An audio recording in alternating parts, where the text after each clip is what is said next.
And now I will introduce Maya June Mansour is a co-founder of the Black Image Center in Los Angeles. She's joining us for a presentation on the Black Image Center's founding programs and photographers. The center is dedicated to uplifting LA's Black storytellers through community educational offerings and job opportunities. Through their programming, they establish pipelines to the creative industry and build ongoing legacies by preserving LA's Black history. And Maya's own work, primarily using analog photography, explores themes of spirituality and justice. Mansour's self-portraiture practice engages her background as both a photographer and a model and investigates the relationship between identity and healing. And Maya, welcome. I'm going to turn it over to you now. Hi, everyone. I'm so excited to be here. Thank you again so much for having me, and I'm really excited to speak with you all. Again, just wanted to reiterate, if you have any questions, please feel free to unmute or raise your hand and interrupt me. It's telling me my internet connection is unstable, so I think my video might be a little choppy, but hopefully you can hear me. And I'm just going to start sharing my screen. So maybe if you could just give me a thumbs up if you can see it, so I can just go ahead and keep. Okay, I see your thumbs. Thank you so much. I have taught a couple of children's classes over Zoom, so I really appreciate the the physical engagement. So yeah, I'm really happy to be here. I'm just going to be just sharing a little bit about today about Black Image Center, which is a community photography space that I co-founded in 2020. Sorry, you can hear the fruit truck outside my apartment probably. But Black Image Center is a community space that exists in South Los Angeles, very close to Culver City, if you're familiar. And Black Image Center was founded during the summer of 2020, which, as I'm sure all of you remember, was during the height of the COVID-19 pandemic.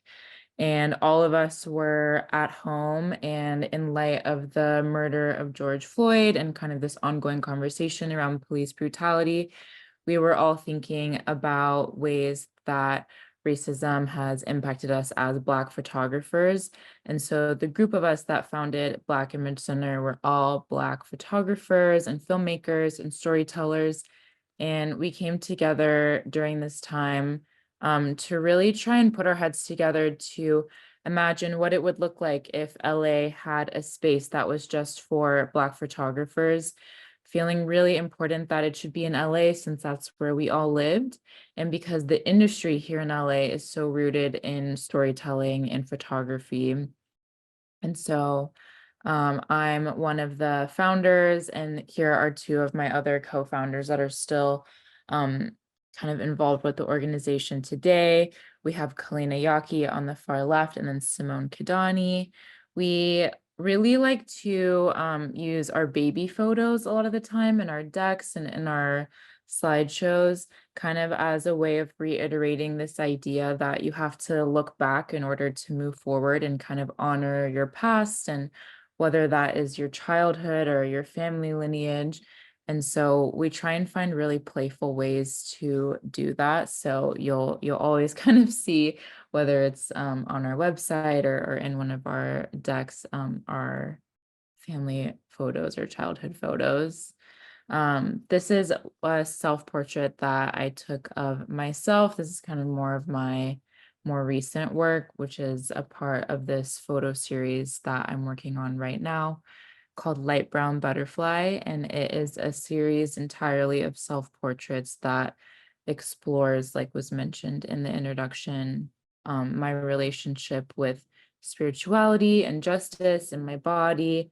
And I worked as a model for like the first 10 years of my professional career. And then really after doing modeling and really experiencing what it's like being on set for so long is when I kind of found the confidence to be able to start shooting my own things. And I always really enjoyed photography, but it wasn't until a couple of years ago when I really started picking up the camera more seriously and thinking about myself as a photographer, along with also my work as a model. And it was right around the time that I started taking more photos that the pandemic hit.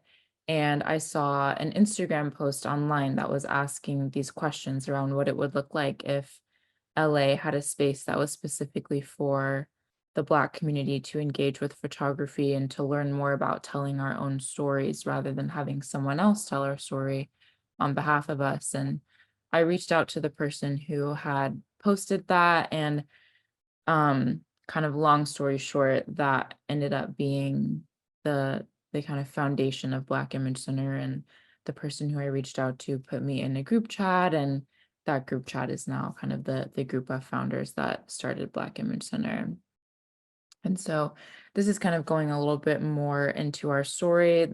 Um, just reiterating that we were founded in 2020, and really that made us think a lot about the lack of spaces in Los Angeles for Black creatives. Even though the creative industry is the industry of our city, there aren't really a lot of pathways for underrepresented creatives to access that industry. And so that really is kind of the root and the foundation of why we decided to create Black Image Center, to create these pathways for LA's Black residents to be able to access this industry that's really kind of put our city on the map.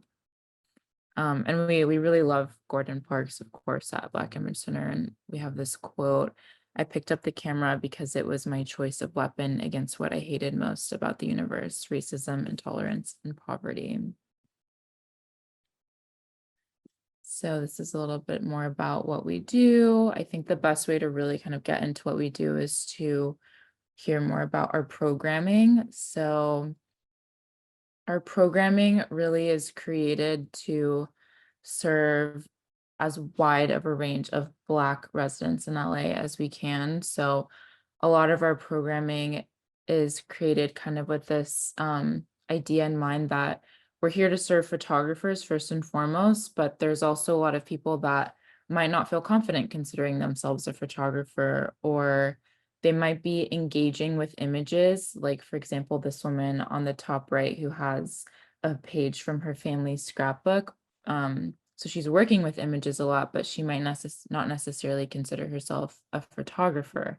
So a lot of our programming is designed so that we have this kind of holistic spread of different offerings that someone can access, whether they consider themselves a photographer or maybe they don't consider themselves a photographer exactly, but they're excited by engaging with photos.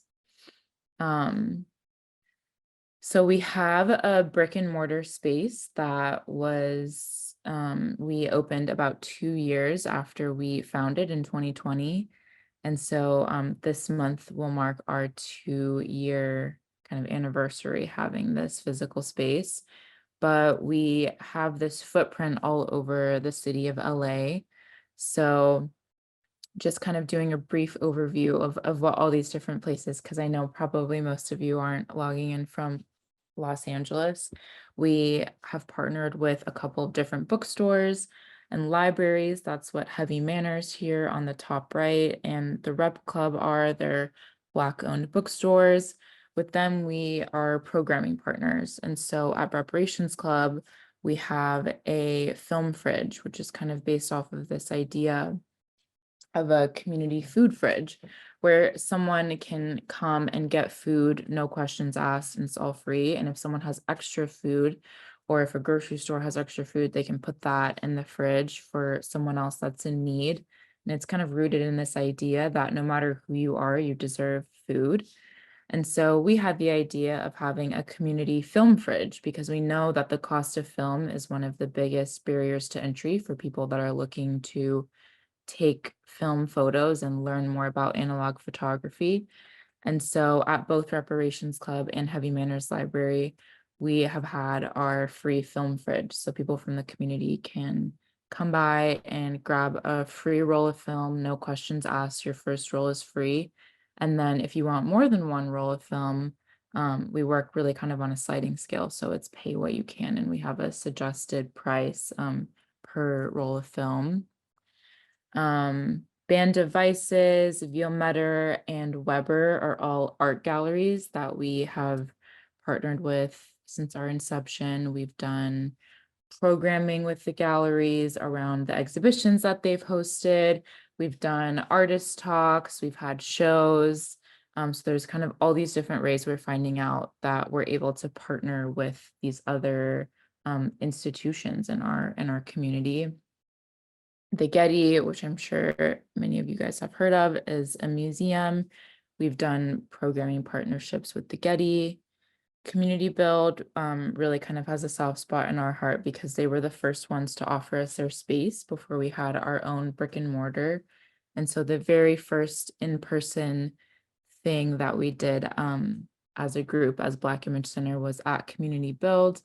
That was called the Black Family Archive, which I'll get into a little bit later. But really kind of the overarching idea was that and as photographers, we all kind of have our own relationship to photography that's rooted in our family photos. And that's kind of the first body of work that we have a relationship with. And so we worked with an organization based out of New York, actually, called the Gates Preserve, to have professional Black archivists work with families in the neighborhood to digitize and preserve their family photos so that they last as long as possible.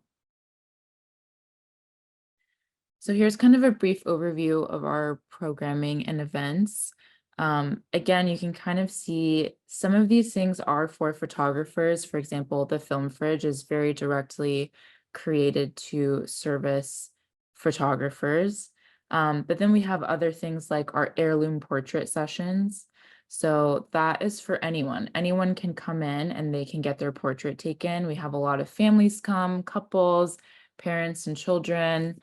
And that is really for anyone. They don't have to be a photographer. They don't have to be in the habit of getting their portrait taken, but we collaborate with a local artist named Julian James, who has created this project called Heirloom that's really based off this idea that a photo of yourself or of your family is another version of an heirloom. Another thing that we have been doing for the last couple of years is live jazz. So that's, again, something that you don't have to be a photographer to appreciate jazz, but we know there's this kind of historic relationship between music and visual arts. And so really kind of building on that legacy. Another program that we offer is called Studio Days, where people are able to use our space as a photo studio at a sliding scale or at a free rate. Something that we notice a lot in our community is that people want to get better at learning how to take photos in a studio, but they need kind of like the bumpers for for lack of a better term. So with studio days, people are able to use our equipment, and then we have people there that are able to help them troubleshoot if anything isn't working or if they can't figure anything out. Um, this program, the Getty Residency, is a part of our residency program. That's an example, another example of a program that is for photographers.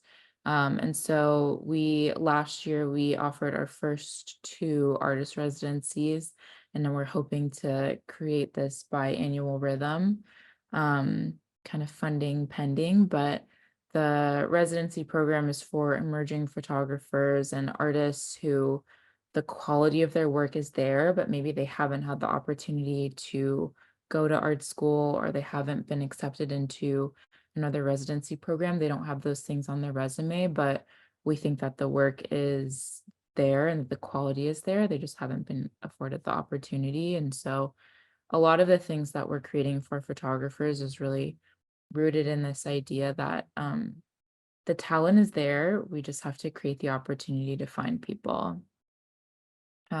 Here's another artist residency that we did that was in collaboration with 10K, which is a record label. So again, kind of drawing on this historic relationship between visual artists and musicians. This program up here, Kenny's Camera Clinic, it's one of my favorites. I definitely saved the best for last. It is based on a program that I actually went to when I was living into Chicago. There's this place called Latitude, which is another kind of community photography space. And they had this event where you could come and bring your camera, and they had these professional camera repair people who would clean your camera and check it out and just do these kind of general baseline assessments on your camera. And by coming to the event, you got your camera looked at for free. And then they also gave you a coupon for free processing for one roll of film at a local lab.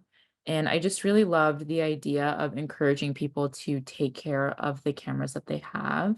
I think we're kind of in this moment in our culture where there's kind of this like consumerist idea that you're more focused on finding a new camera or maybe a used camera that you're looking for. But I love the idea that our camera clinics are encouraging people to take care of what they already have so that it will last as long as possible. So we work with a friend of ours whose name is Kenny, hence why it's called Kenny's Camera Clinic. And he is a camera repair person. He works at Sammy's Camera, which is pretty close by us. And he does these clean and checks. And it's really cool to hear the stories of the cameras that come in as well. We definitely notice a trend that a lot of people have these cameras lying around that maybe they've been gifted by a parent or a grandparent and they have never touched it because they don't know how to use it and they don't know how to clean it. And so a lot of the times these camera clinic sessions are ways for people to kind of dust off another like a family heirloom and use a camera that's been in their family that just hasn't been used in a really long time. And it's really amazing to be able to kind of give people that vitality and that life into their camera and their photographic journey. And then they can pick up a free roll of film at the film fridge. And I know there's a lot of people that have shot their first roll of film after coming to a camera clinic. So it's always just so amazing to be a part of people's journey with photography in that way. Here's another kind of just top level descriptions of a couple of our programming and events. Here's some testimonials. I like to include these because, as one of the founders, I can talk about Black Image Center all day. This is my baby, but it's been really sweet to see how this idea that we had 4 years ago has grown so much. And I'm sure that you guys can relate as well, that there's this idea that you have that is about photography and storytelling and preservation, and you just have to do the work because it's so compelling and it's a part of your purpose. But it makes it so special when you find these members of your community that are just as passionate about the same things that you are, and really see the thoughtfulness and care that you're putting into what you're offering. So yeah, we have some testimonials from people that have come through our programming. Chrissy, her testimonial is here on the right. She was a part of our artist in residence program, and she yeah, just is a really great example of someone who's come and really seen the space through a lot of our different programming. She's been an artist in residence. She's come by during the week. We have co-working hours, and she's shot a bunch of film from the fridge. And it's just been really amazing to, over time, just build these relationships with people in our community. This is a story we really love to include. Sorry, again, my my neighborhood's a little loud, but I hope you guys can still hear me. So we've included the story of India in our deck because I think it's another really good example of the impact that we're able to have at Black Image Center. So India is someone who came into Black Image Center before we had our physical space, when we were doing our pop-up event, the Black Family Archive. And she had found out about us on Instagram, and we were at a place where we didn't have the budget to pay her. And she just showed up and said that she wanted to help. And we were like, well, we don't want to just have you help us and not pay you. But she really just liked what we were doing, and she stuck around until we gave her a job. And we were able to learn that she was a student at USC, which was just a couple of miles from where we were. And she had created a short film about the love letters that her grandparents had written each other while her grandfather was away at war. And she was also really passionate about family photos and archiving. And when her grandfather came back, her grandparents started a business where they digitized VHS photos. And we would have never met her if we hadn't had our pop-up and been in the world in a physical way. And so it has been really amazing because India was able to connect with the people from the Gates Preserve who were our archivists at that event. And she was able to get an internship with the Gates Preserve. And then now she runs our Black Family Archive program today. She's one of our archivists in residence and helps us find other archivists who work with our community members to digitize and preserve their photos. So in this photo on the side, we have an image of India and one of our participants who had this photo of one of her family members, and it was the only copy she had of that photo. So we were able to scan it, digitize it, and then reprint it so she could have another copy of that photo that she could give to another family member or reframe or do whatever she wanted to with it. So yeah, we just like to include that story. And then here's a slide about the residency that we did in collaboration with the Getty. That was a really special moment for Black Image Center because it was the first time we had ever been able to offer an artist residency. And the Getty had extended this invitation for us to partner with them to create programming around an exhibition that featured the work of Dawood Bey and Carrie Mae Weems, who are two iconic photographers in their own right. But then when you put their work together, it just creates this really magical environment. And so we were able to select 12 artists and residents from our community to go through an amazing curriculum that was developed by a teaching artist from our community named Nasanet Abagaz. And residents were able to kind of explore these questions around, again, like the people that have come before us and the people that will come after us and how we can be good descendants and good ancestors. And it was a really amazing 4-week program. And a lot of our artists and residents are still at Black Image Center very often. They volunteer with us. We work with them as programming partners. And it was a really amazing way to uplift them and to just get to build these deeper relationships with the photographers that are in our community. And then here's a quote from one of our artists in residence, Jamil Baldwin. He says that, let's see, it's from the magazine. He says that I know I gained a family who I look forward to growing with for years to come. Family is not just something that you're born with, it's something that's built. And Nessa Net facilitated a space for us where we're allowed to be vulnerable about ourselves and the work. And I know the foundation of our time together will hold many bricks as our story builds with time. Here are a couple of excerpts from press that we've gotten at Black Image Center. A lot of the press that we have gotten were around the Black Family Archive program that we host, around our opening of our physical space 2 years ago. And it's been, again, just kind of surreal to see something that started off as an idea that we all had basically when we were all sheltering in place at home, that's become this thing that exists in the physical world, and other people are recognizing the importance of it as well.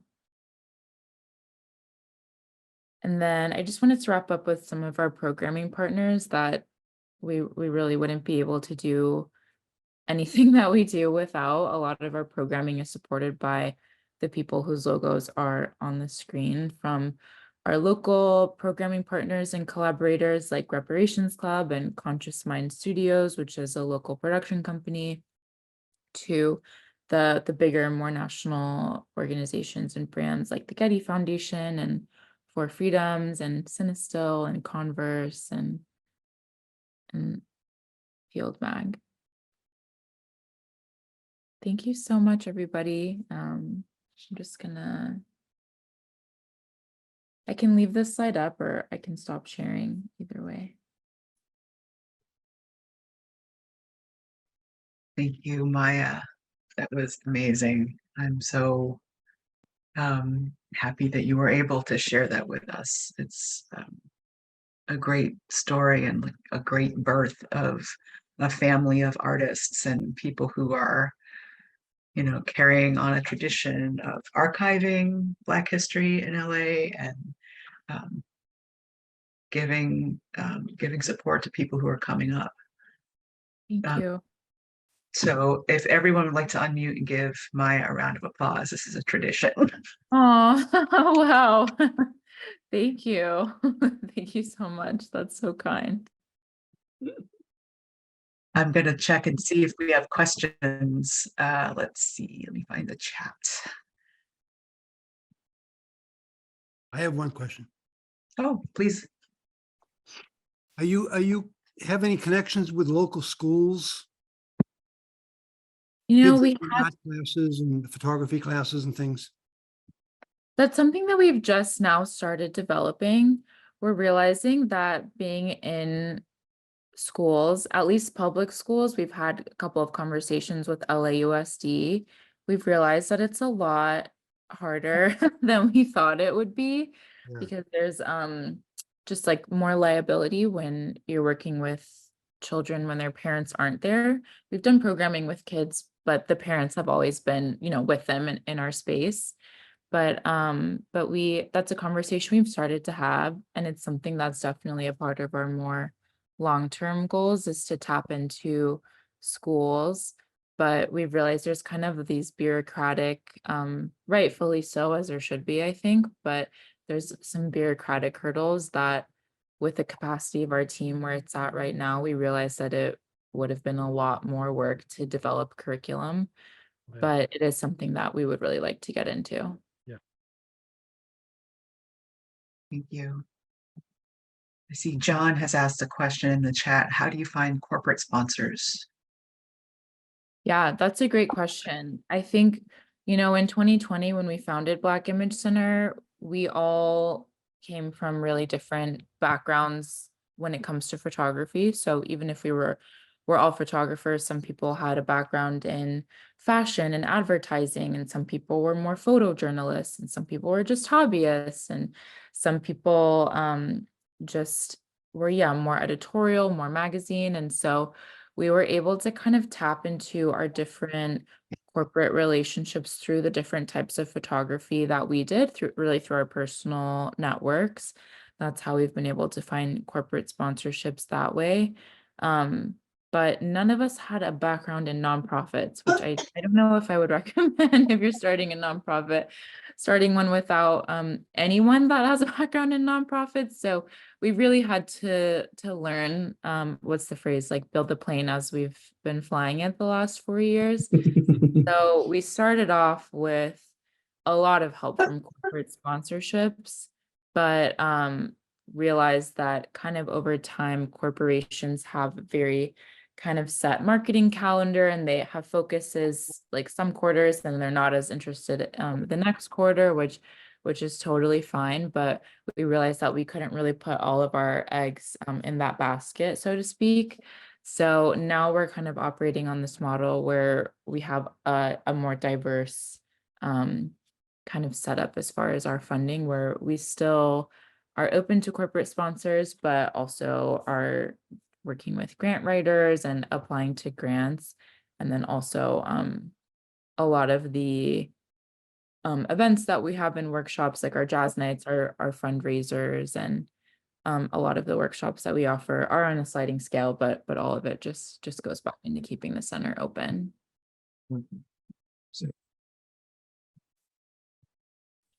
Thank you. Sorry. Hope has asked, do you have any dark rooms available for your participants?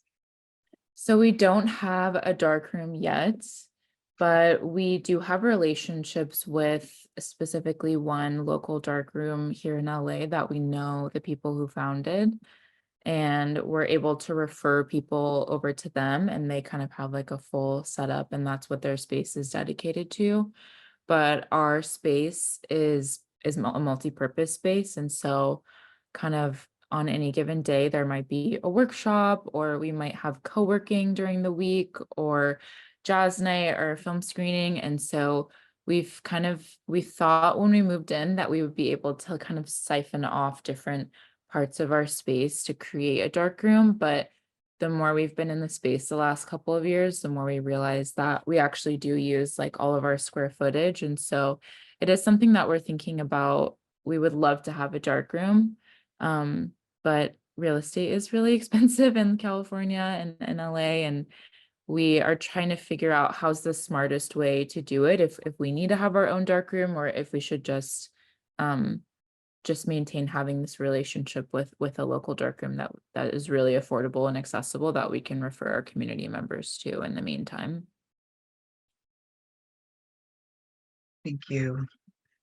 Um, Can you talk a little bit about the quilt that is featured oh yeah. space? Yeah, absolutely. I can pull up, let's see, I think I might have a photo of it in the slideshow. I know it's in the background of this photo. I can just share so everyone can see. It says like it's a little bit cut off because of the two people that are in the photo, but it says we know exactly who we are. And that quilt was the product of a quilting workshop that we had at our grand opening when we opened the doors to our brick and mortar space 2 years ago. And the workshop was led by a really amazing Black artist named Kern Samuel. And he does a lot of work with fiber. And so throughout the day, we had this kind of ongoing workshop where we had different squares of fabric and fabric paint. So people could create their own square. And then what Kern did was he quilted them all together or sewed them all together to create our community quilt. So it's kind of this really sweet testament to our very first day being open at our own space. No, that's great. Thank you. There is a question about whether you have an operations manager, and is the person paid? That's from Sid. Yeah, that's a great question.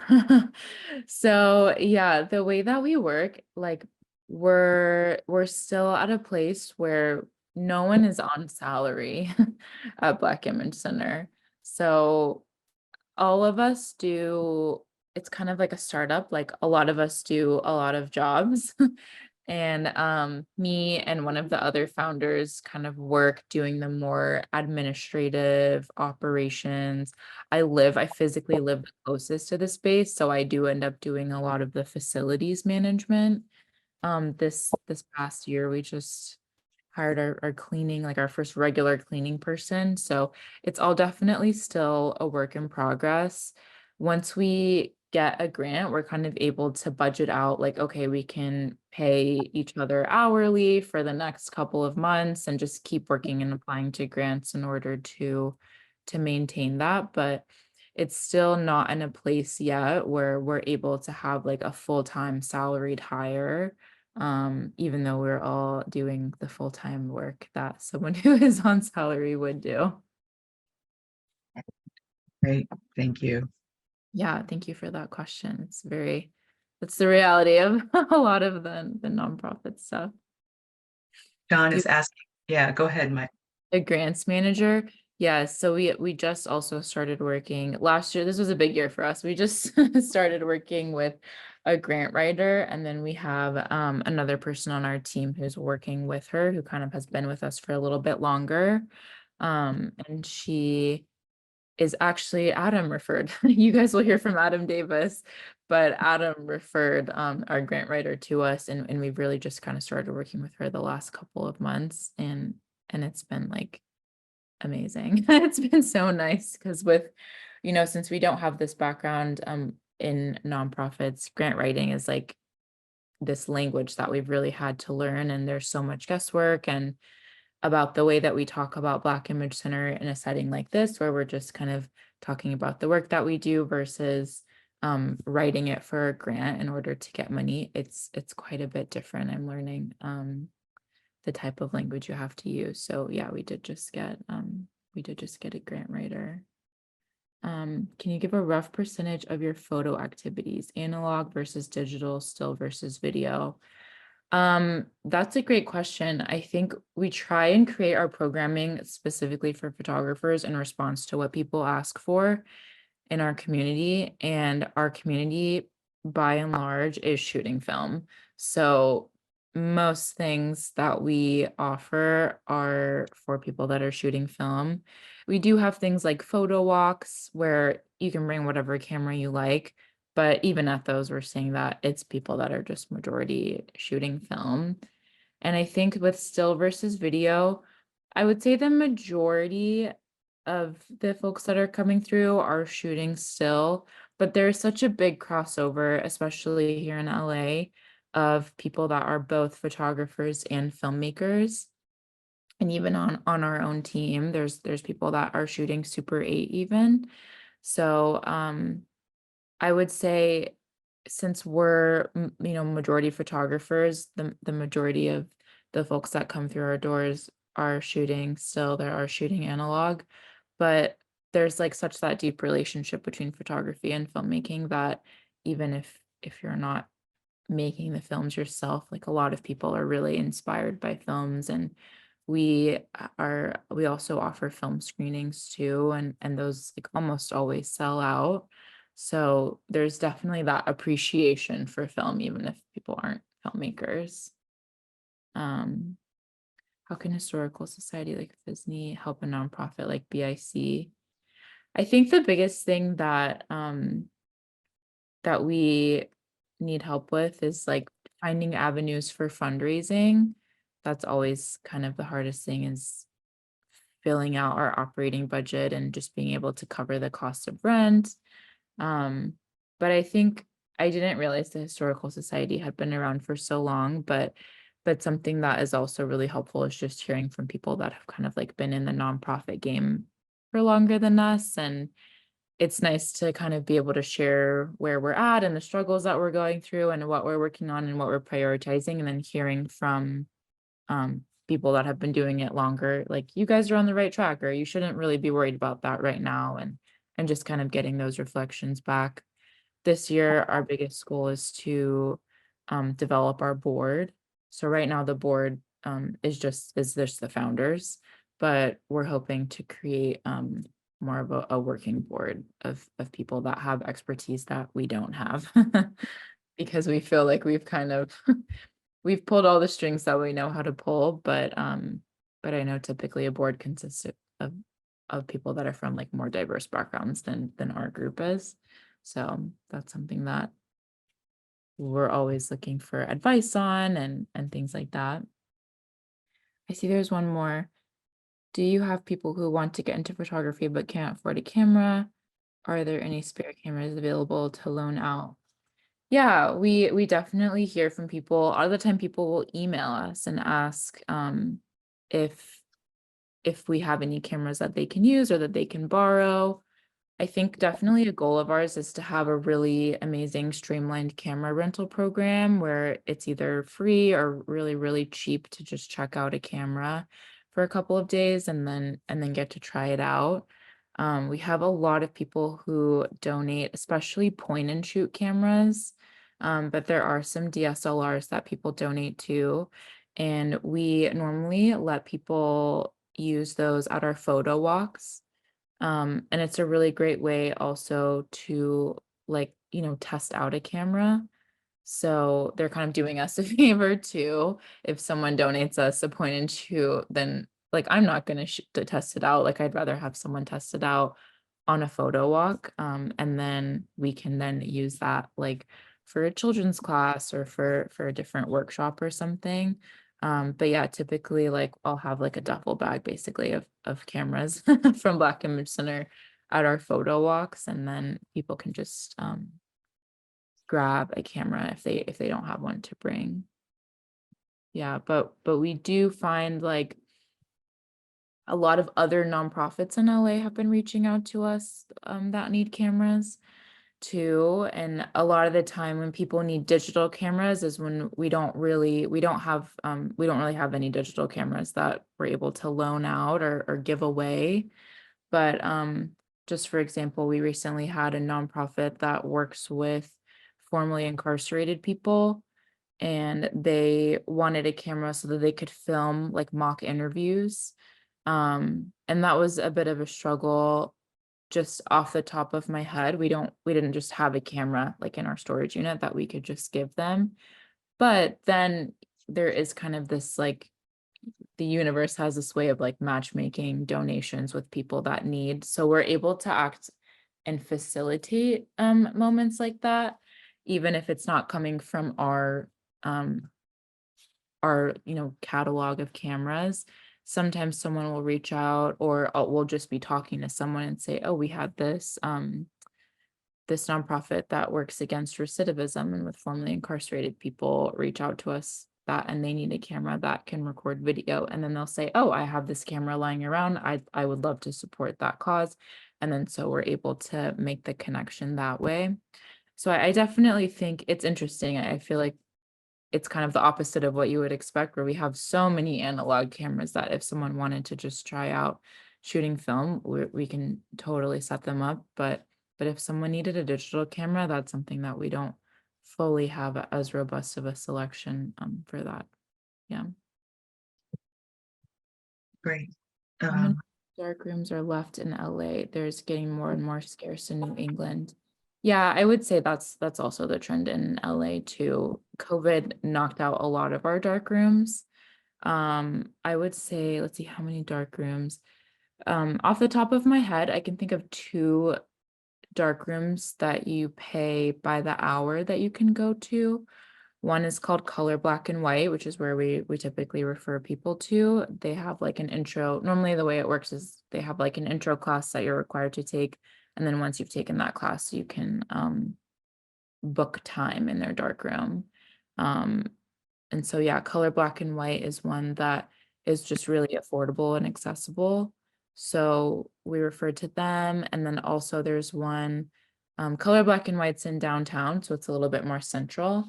But then there's another one that's kind of like on the other side of town from us. That one's a lot more expensive. So we'll always include it, but it's hard to get in. And then another thing that a lot of people in our community have been doing is taking the darkroom class at SMC, which is Santa Monica College, because the instruction is really good and the facilities are just like apparently amazing. So a lot of people find it worth it to just pay the tuition to take the darkroom courses at SMC to have access to that darkroom as well too. So we also recommend that to people that are asking about it. But yeah, I think with COVID, it's weird because so many people are shooting film. Like we see people that are shooting film every single day, but the dark rooms are just not, there just aren't as many as there used to be. Thank you. Yeah. What was your first camera? That's a good question. As a kid, like I love taking photos. So my mom said ever since I was like maybe 4 or 5, I was always just trying to grab the family camera and take photos. But the first camera that I had, I think the first film camera that I had that I remember, I really was into this brand when I was younger called Lomography. I'm not sure if you guys get a lot of those, but yeah, it's just so nice for a kid because they're made of plastic and you don't have to worry so much about breaking it, and it's so fun.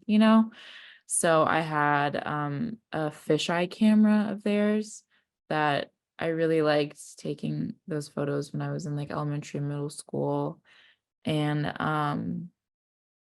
yeah, I just kind of went from there. I have so many I have so many of their cameras still now. I still really like integrating them into my practice.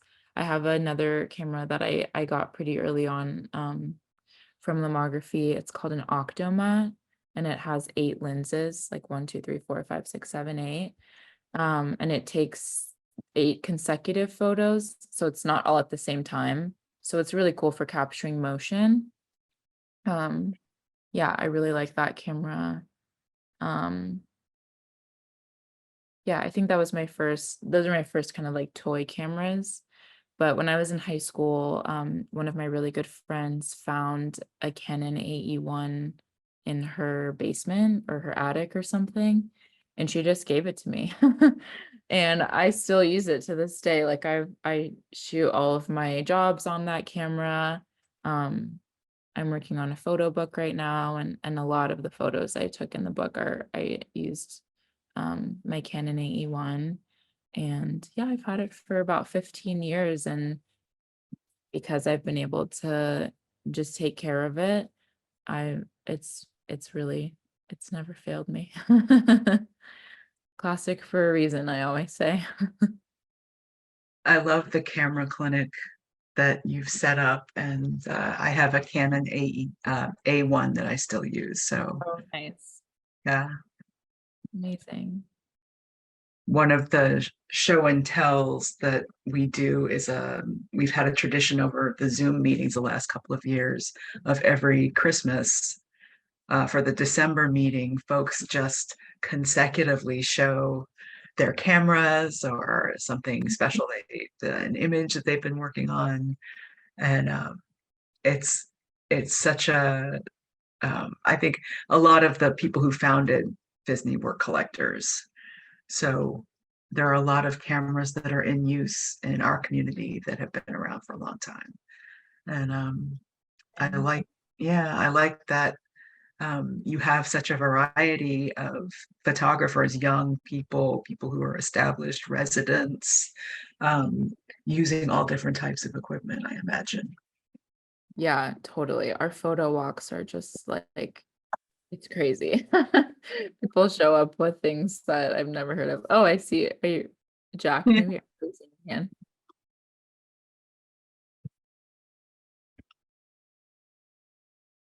Jack, unmute your microphone and talk. Let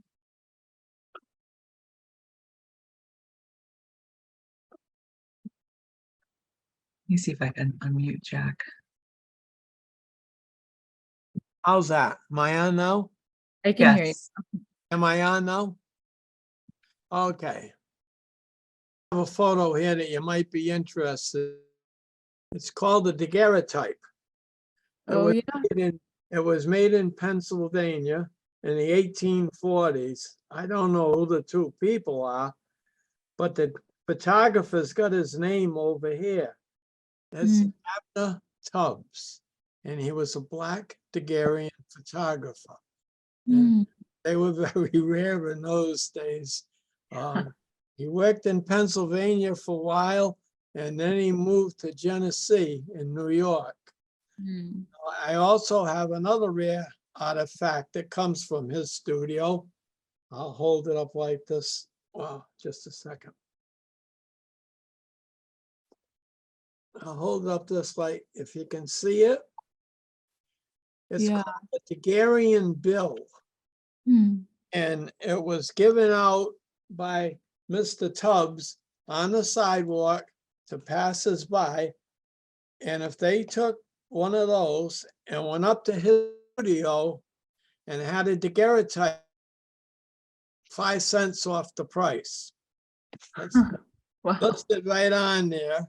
And if you look up Abner Tubbs on John Craig's list, you'll see he tells all about this 5-cent Daguerrean bill here. And this is, Wow. if I could take one more minute, it's kind of interesting how I got it. I got it at the Norton Flea Market many years ago, and there was a man that used to set up just on Mondays, on Monday holidays. And he asked me what I had collected, and I says, anything with the word daguerreotype on it. So the next time he come, he had that. And when he handed it to me, it's so loose, it's like a piece of tissue. It blew out of his hand. It went up in the air with the wind and did this and come down over the next row. And I'm over the next row catching it. And then I ran back and paid him for it. Wow. It's very, very rare. I doubt if you'll find another one anyplace else. Wow. I don't know how much his daguerreotypes was, but he was taking a nickel off them with that. I'm glad nobody turned that one in. Thank you. That's amazing. Thank you so much for sharing. I'm definitely going to look him up. I've never heard of him before. I'm sorry I didn't hear that. I'm definitely going to look him up. I've never heard of him before. Tubbs is the last name? Yeah, Abner Tubbs, yep. He Abner. goes under AB Tubbs. Okay, great. I'm going to write And that. his last studio that I know about was in Genesee, New York. And before that, he was in Pennsylvania, and that's right in the 1840 to 1860 period. Hmm. If you look him up online and put him in Google, you'll get John Craig's list. John Craig used to be a president of our club. He's the first president. And he made a daguerreotypes in the United States. And we all gave him daguerreotypes to put in that list. He's got a whole bunch in there. And it's alphabetical, so you can still get it online. It's John Craig's daguerrean list. Wow. Amazing. Thank you. Thanks, Jack. Okay. There's a question from Sid in the chat. Can you describe your archiving activities and how you're able to support the service? Yeah. So for archiving, essentially people will bring in either the physical photo that they want to work with, or they can bring in a file. So it can be on like a flash drive or on their phone. And recently we've kind of been adding on to our archiving program. So I'm really excited about it the last couple of months. So we have a couple of different stations that are set up. One station you can come and work with an archivist who you can either take your physical photo and digitize it and she'll email it to you, or you can get it reprinted. So we have a really nice photo printer and we have photo paper and you can get it different copies of it if you want to give it as a gift. And then if you have it only the digital version, maybe just on your phone, you can also email it to us and we can get it printed on really nice paper for you. And then another station that we have, which is a part actually that India has been building out, India, who was in the slideshow, where she's able to take your photo and turn it into like a coloring page. And so again, kind of creating these different access points where even if you're not a photographer or if you're not that into archiving, like especially thinking about younger children, but you still want to create this access point and this way for people to engage with archive and with lineage and family photo. We have these really sweet coloring pages that people can be working on. Some of them are family photos, some of them are just different scenes from LA and kind of historic LA moments or architecture. And then we've also been working with a conservator, which I didn't really know. I don't know if you guys are familiar with the field of conservancy versus archiving, but we've been working with this really amazing conservator named Renelle, who also happens to work at the Getty and with their photo collection specifically. So Conservancy, what she's doing is she's working just directly with the preservation of the physical image itself versus our archivists who are digitizing and preserving in that way. So Renelle's able to look at your physical photo and then give you kind of the best practice ways to preserve your image to make sure that it lasts as long as possible. We have people bringing in just photos. We have people bringing in photos that are in specific boxes. We have people bringing in photos that are in scrapbooks. And so she's able to work with people's collections one-on-one and help them kind of develop a plan of care for their physical images. And she also will bring archival boxes that she can give out to people and different little slips. I forgot what they're called, but they're slips that they're not bad for the photo and they don't create more off-gassing. And so so yeah, that's kind of what archiving is looking like these days. Yeah. Have you been able to archive Black Image Center posters, and do you have an archive of Black Image Center material? That's a great question. I think we like technically we do have a digital archive of photos that have happened, photos from events that we've had and from different programming.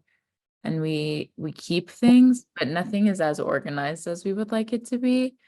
And definitely receiving the physical flyer for this event even made me think like, man, we should really kind of practice what we preach a little bit more and get better at um at keeping things organized. That's great. And the fact that having a brick and mortar space after starting, with social media is wonderful. And it's in the age of Zoom, it is a different world, and it's really nice to be able to meet in person. So Absolutely.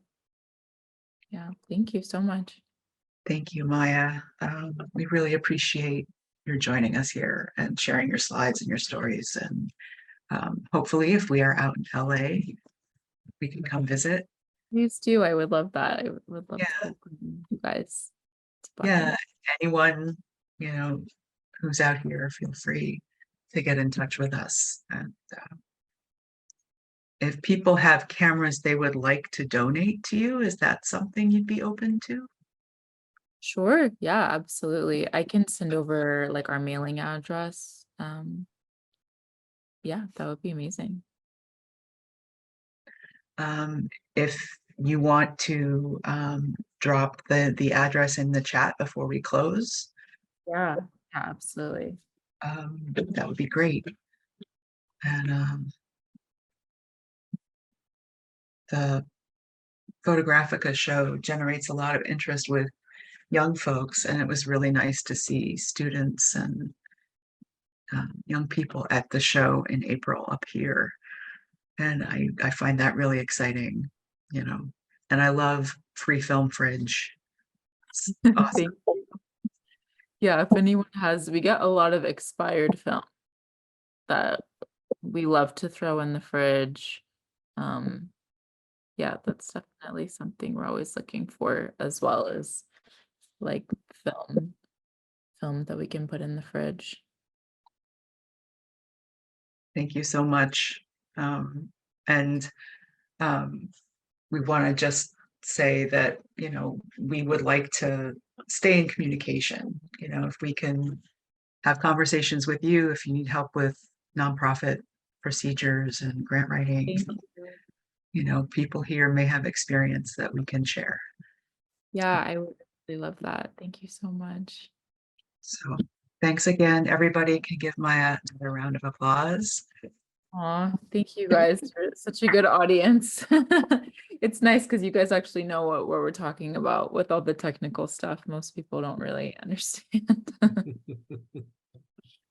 And we do archive our talks on YouTube, so you'll be able to share this after the fact.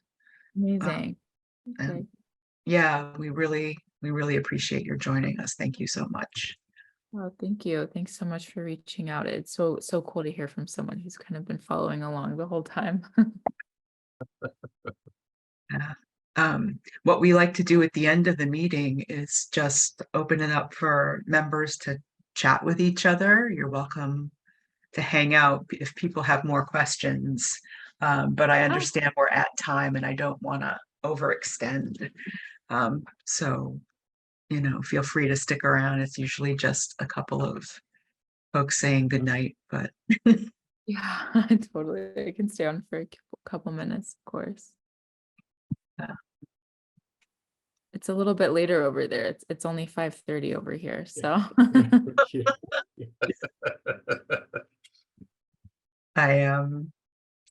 I know that we've had a presenter from England who it was 7:30 here, so it was like midnight for Dr. Hamber. So he was willing to join us at that hour, so that was pretty, but tiresome for him, I think. Thing.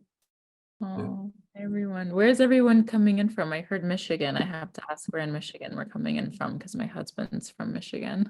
Well, I'm from principally we're in Detroit, but I live in Farmington, and we have a lot of people that live in Ann Arbor. Okay. And around in the suburban areas of Detroit. Okay, my husband's from a really small place. It's called White Lake. Oh, White Lake, sure. That's northwest of us, of me. Okay, cool. Yeah, So, it's so beautiful. I've been there very, very often. It's really beautiful. yeah, and it's still light here. Oh, amazing. Nice. So I think it's dark. It's probably dark in Boston. It is. It Yeah. is. We're at we're the same time zone, but just we're at the western end of it. Mhm. Yeah. Maya, do you go by Maya June or Maya? Both. Yeah. Yeah. June is my middle name. My dad's actually Persian. So June is like a term of endearment in Farsi. So, might just tack June on to people's names.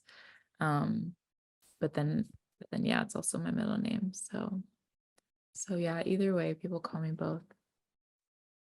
Maya, I'm raising a hand here. I know that the Culver City art area, I'm not sure what to call it. Yeah, the art What other district. organizations are doing collaborations with you, with the Black Image Center? Honestly, no one really in Culver City is. If you're familiar with the area, we're in kind of this liminal space where our side of the street is the last row of addresses that's technically in Culver City. And then it becomes West Adams in LA. So most of our collaborators have been in LA. We've kind of started some conversations. There's a Apple office that's around the corner from us that we've had some conversations with. And like our local cafes, like we're always trying to figure out ways that we can collaborate with our neighbors. But yeah, it's an interesting, because it's the Culver City Arts District. So there's like a few galleries, but it is kind of turning into like the people that don't want to be in Silicon Beach anymore. So it's like kind of turning into more tech companies than arts organizations in our neighborhood. Okay. Maya, do you have a website? I have it for Black Image Center or for me. Yeah, well, both, really. Yeah, I Yeah. can send the Black Image Center website right now. It's just blackimagecenter.org. Yeah. Oh, I see there's another question. Did COVID provide an unexpected opportunity to build the archive, given that quarantine would have provided people with time to go through old photos? Yeah, I think that is definitely kind of an underlying reason that we were thinking so much about archiving when we all came together, was that we had all basically started Family Photo Archive Pronoun and came together and started Black Image Center. And then once we had started talking about what we were all working on, we realized that a lot of us were thinking a lot about our own family archives and family photos in that way. Thank you. Yeah. I can also put our Instagram. I feel like that has some more recent stuff. Yeah, I think the way you post events, on social media, getting people involved and spreading the word that way is great too. And we just recently started using Instagram. Oh, nice. Yeah. Or-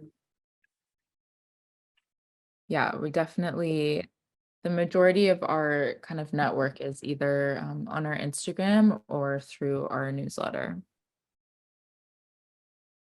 And the newsletter is digital. Yeah, it's an email newsletter. Yeah.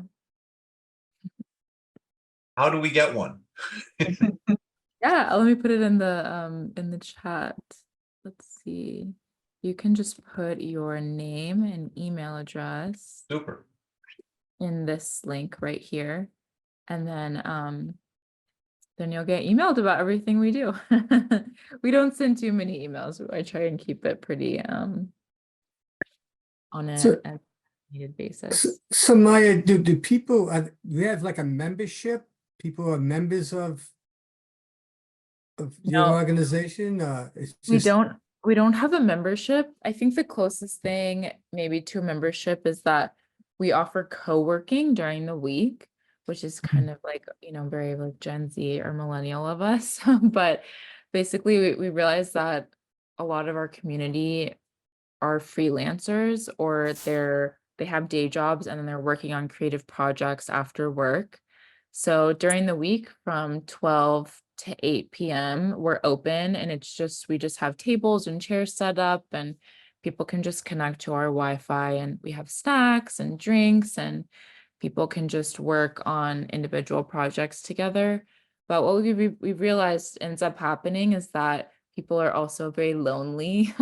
And so people just start talking to each other. And we've had a couple of instances where people met at Black Image Center during co-working hours, and then they've been able to refer each other to jobs, or they've started working on creative projects together, which is something that is really exciting to us, that it's kind of naturally facilitating what we set out to do without us having to facilitate something that's so structured. interesting. Yeah. But yeah, everything we offer, it's kind of on like a one-off basis. So for like the artist residencies or the workshops, like people don't pay for the residency, but if someone wanted to take like our lighting workshop, for example, the cost is kind of sliding scale for everyone. But for co-working, you can either pay for a day pass or you can get a month pass. Hmm. Yeah. That sounds a lot like some of the co-working places in Brooklyn, which are sometimes, yeah, I mean, it's the other end, it's the other side of the country, but yeah, Yeah, that's totally. fabulous. That actually is terrific. Thank you. Yeah, we have our fair share of co-working spaces here in LA, and we try not to brand ourselves as the co-working space because Right. we're not like that hooked up. A lot of the places that's all they do, they have like little cubicles where you can take Zoom calls, and they're very like a lot more robust. But yeah, I mean we have a pretty big library of Black art books and photo books that we have kind of a little book nook. And so another thing we've noticed is that people will just come during co-working and just like read from our library too. So Maya, it sounds like if somebody wanted to send something to you, whether it's a camera or lenses or books or what have you, is this, we don't want to, I wouldn't want to overload somebody, but I'm a person who's collected hundreds of photo books. Wow. I've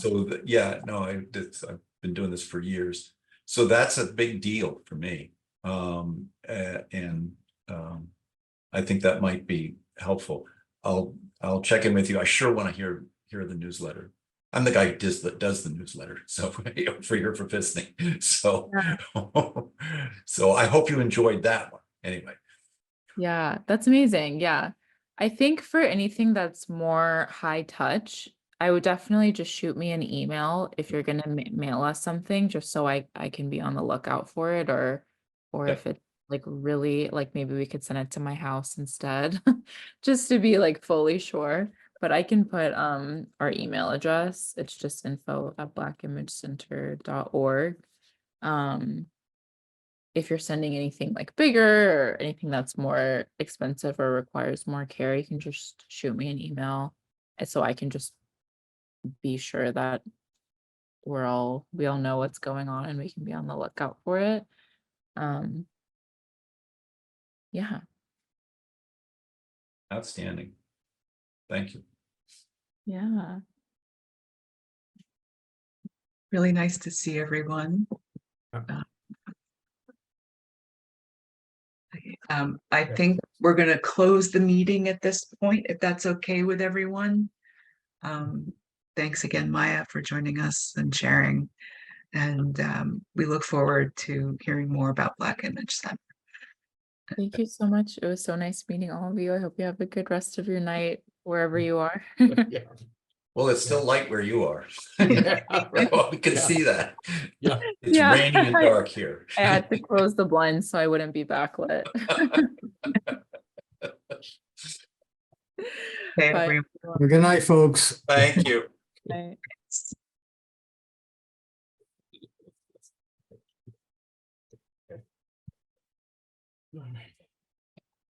Oh, I forgot to mention the Addison Gallery trip. For those of you still on, it's June 15th, Saturday at 1 p.m. We're going to meet there. It's a self-guided tour. It is in the newsletter, so folks who are members should have the information. Hmm. And it is Dana, are acceptable. we doing a sign up on it also? I hadn't planned on it. Are they charging an admission for the? I think it's free. Yeah, the Addison is free. Yeah. Okay, even for this one? I know it's Oh yeah, travel. there's no Yeah. group tour. They just said they don't have people available on the weekends to do Okay. guided tours. Okay. So there's like literature there. Yeah. I did reach out to the curator Mhm. who is in Houston, I believe. I haven't heard back from her to see if we could maybe record a Zoom talk with her, Mhm. but I Okay. didn't hear anything back. So Okay. I think we can do an after the fact snapshots recap, Mhm. I think is what we'll be doing. And Do we get together in a restaurant and I think Sure. we can, I'll look around the area to see if there's Yeah. a place that could accommodate a large bunch of people, but I haven't made any reservations or. yeah. Well, maybe- if we're not doing a sign up, then we really don't know how many people may come. Right. That's so that makes it very difficult to do a reservation. Yeah, that's probably something I should have initiated when Well, But- we have time because it can go out to through constant contact, and it's Okay. going to be mostly local anyway, you know. Yeah. So yeah, it is accessible. And they I think they're open until 5. There are Mhm. 2 other small shows besides the Robert Frank and the American South Mhm. exhibits. Yep. And I haven't been there since I think they did the Southworth and Hawes daguerreotypes Mhm. long time ago. I believe Yeah. that was at the Addison. Mhm. So I hope folks can make it, and I'll sort of corral people, and at around 1, we can just sort of move through Mhm. our time. But I hadn't organized anything yet about a restaurant. I figured not everyone would be able to, and we don't know how many, you're right. So I apologize. I should have set that up. Okay. But thanks everyone for coming. Yeah. Thank you. This is very interesting to have Super. another nonprofit active in the community versus historical and old like us. Do we have a grant writer? Do we, or are we just operating under the fund that we have? You just volunteered. Yeah. Uh-oh. I Um, I would get Gloria Grice to do it. She's a fantastic writer. Yeah, but I'm really happy you guys could all come tonight, and Yeah, it was thanks. very good. Very good talk. Glad you enjoyed it. All right. Yeah. Good night, everyone. Okay. Night. Good night. Thank you. Thanks, everybody. Bye, John.